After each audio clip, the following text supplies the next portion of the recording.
Now, in the spring of 1860, Doc Keithley and his partner George Weaver are prospecting on the Cariboo River. They happen upon the mouth of a creek. Keithley decides he's going to throw a pan at the mouth of that creek.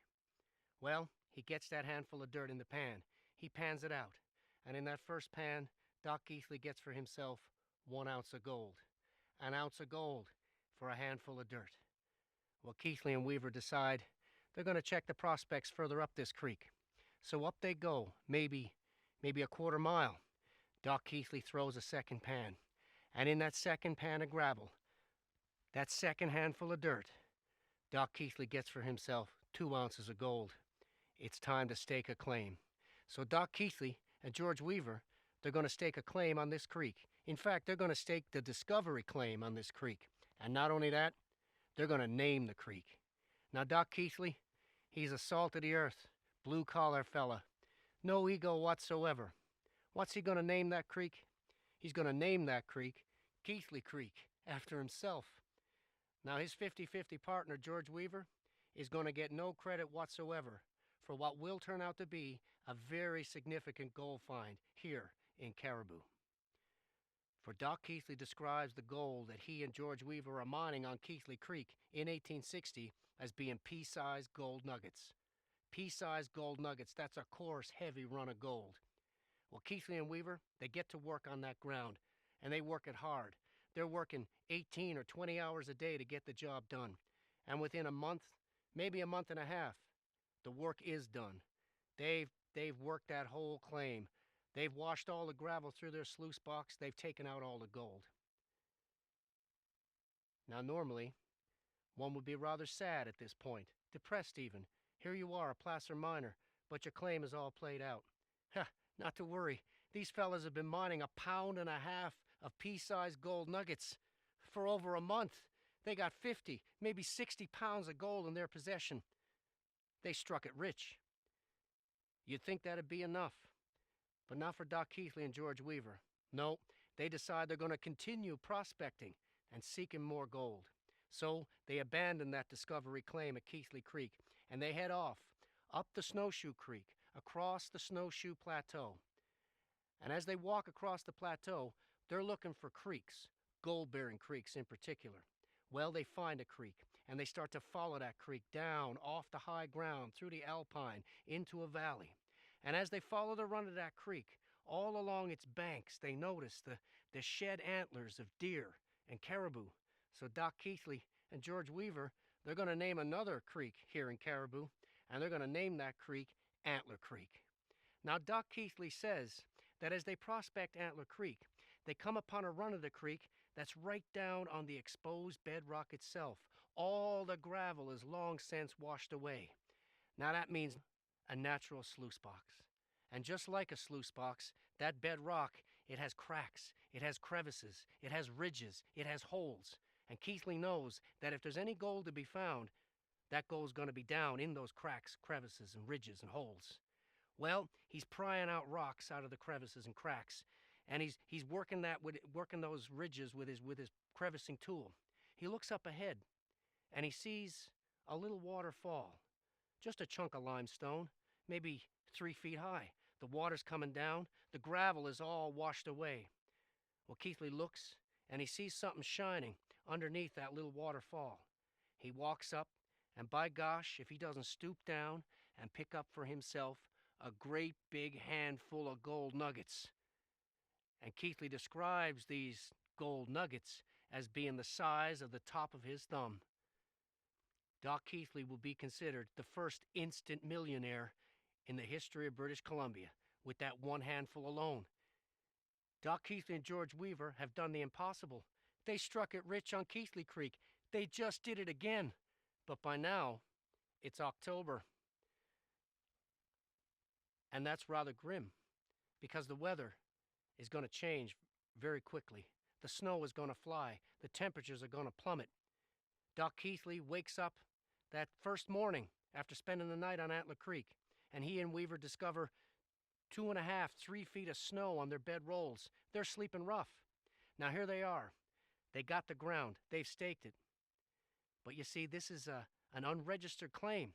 And that means they got to stay on that ground 24 hours a day, 7 days a week, in order to hold the rights to mine the gold therein. They get one exception, a 3-day reprieve to go and get supplies. Well now, they decide there's no way they're going to leave all those great big gold nuggets for the winter and come back in the spring hoping that no one stumbled across this claim. They decide to stay. Well, Weaver gets to work, and he's building a log shack for protection. Keithley himself, he's on the run because he's got to get supplies. Winter's coming. They need anything they can get their hands on to survive. So, Keithley is off across the Snowshoe Plateau, down through Snowshoe Creek, back into the town, Keithley Creek, that bears his name.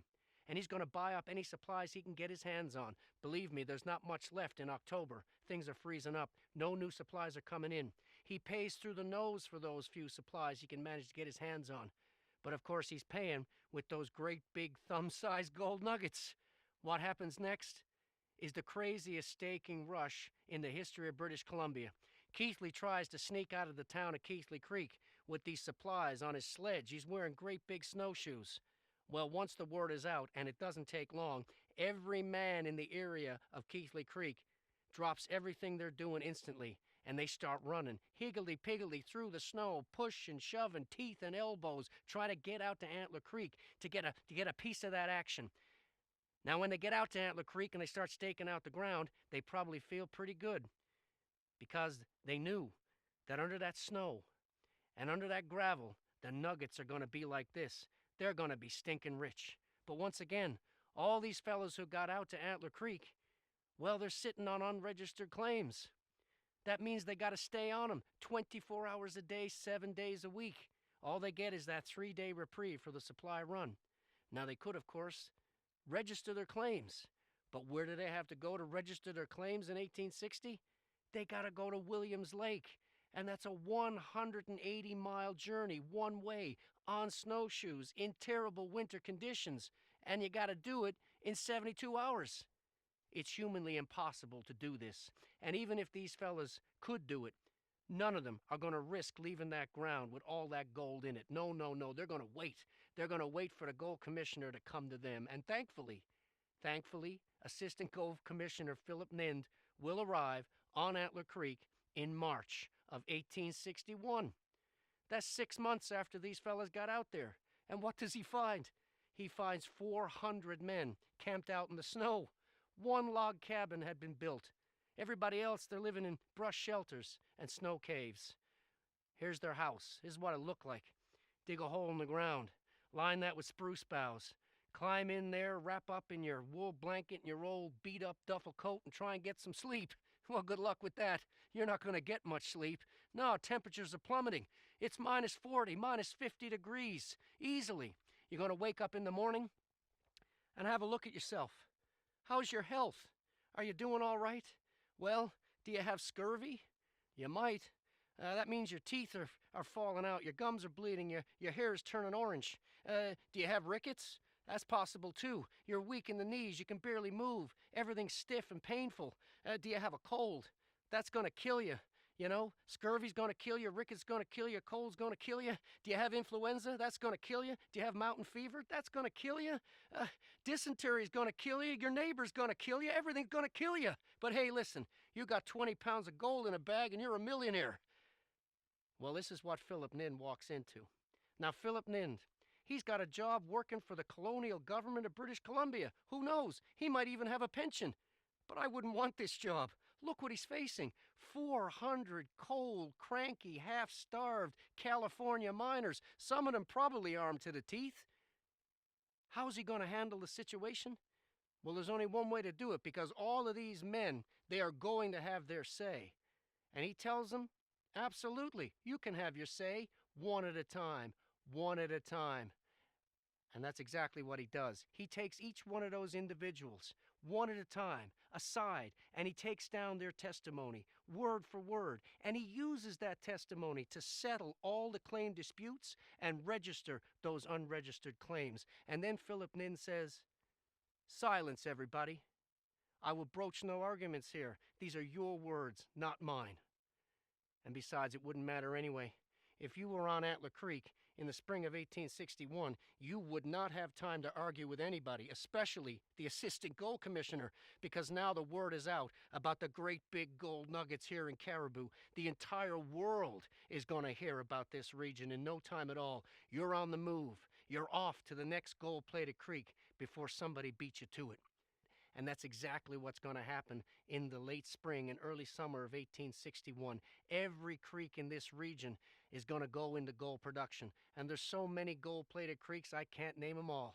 But there's Cunningham Creek and Lowheat Creek, Lightning Creek, Slough Creek, and the richest creek of all, arguably the richest creek per linear foot on the planet Earth, Williams Creek.